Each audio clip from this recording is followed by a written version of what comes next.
Ini selama ini tidak mampu ditutupi oleh UAP.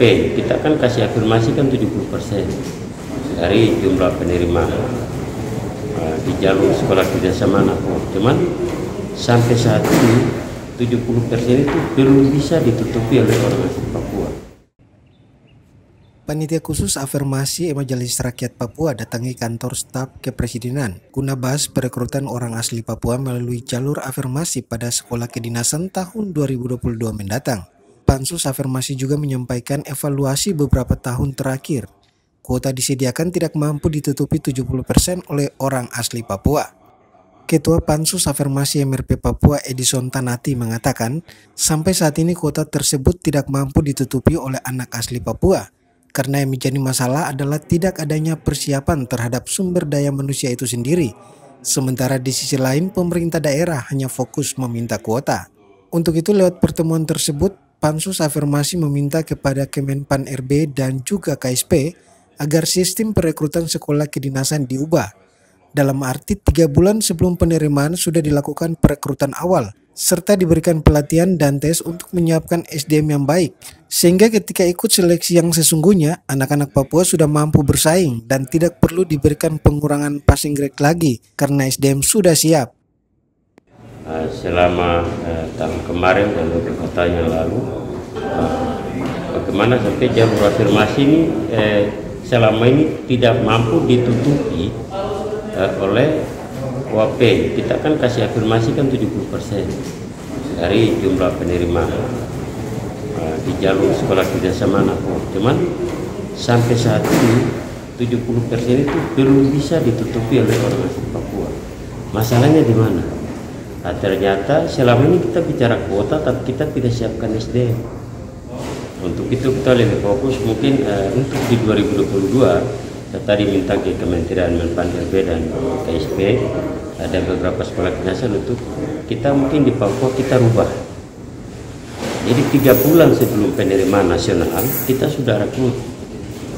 Kenapa? Kita pra penerimaan itu supaya adik-adik kita mulai tes, dan kalau memang passing grade mereka tidak jatuh mungkin di passing grade, kita akan ulang sampai pada 3 bulan pas jatuh tempo di penerimaan nasional, pasti bisa.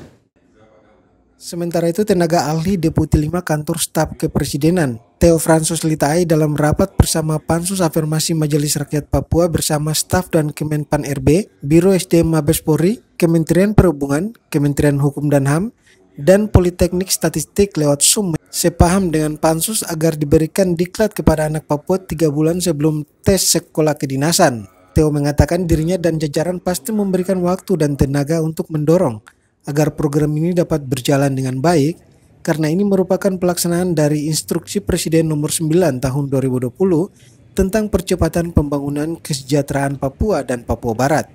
Kita membicarakan mengenai masalah rekrutmen ASN orang asli Papua melalui pendidikan kedinasan.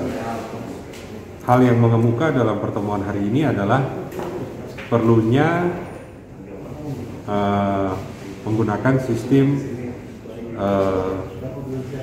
pemantauan bakat dan minat sejak sekolah menengah.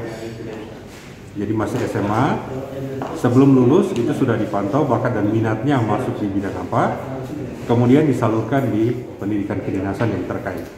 Sehingga nanti benar-benar anaknya itu masuk karena bakat dan minatnya di situ dan dia bisa selesai. Jadi untuk mengurangi tingkat kegagalan. Kami mengusulkan hal itu dan ternyata direspon oleh rekan-rekan dari kementerian dan lembaga yang lain dengan sangat positif. Jadi saya kira untuk tahun 2022 kita akan memulai untuk membicarakan hal itu.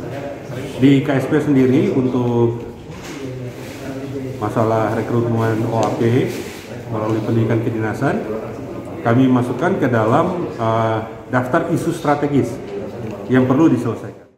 Ditambahkannya, jika perekrutan afirmasi aparatur sipil negara pada sekolah kedinasan berjalan dengan baik, maka kesejahteraan masyarakat juga akan meningkat sebagaimana yang diharapkan oleh Presiden Joko Widodo.